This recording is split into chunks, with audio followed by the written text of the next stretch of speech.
Mohammad সালাহর international অ্যাচিভমেন্টে সবচেয়ে বড় বাধা হয়ে দাঁড়িয়েছে সাদিও মানে।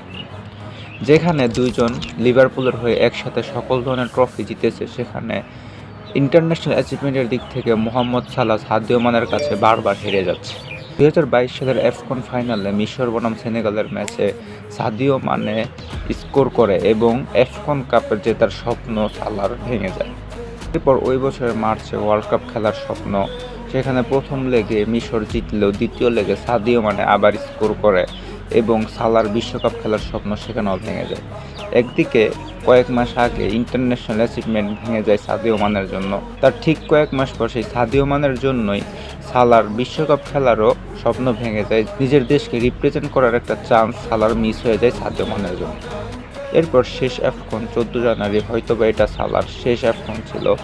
এটাও সাদিও মানের সেনেগালের জন্য মিশর বাদ পড়ে যায় এবং এখানেও সাদিও মানে সালাহর স্বপ্ন ভেঙে ফেলে। আপনার মতামত কি, সালাহ কি ইন্টারন্যাশনাল ট্রফি জিততে পারবে? কমেন্টে জানিয়ে দিন।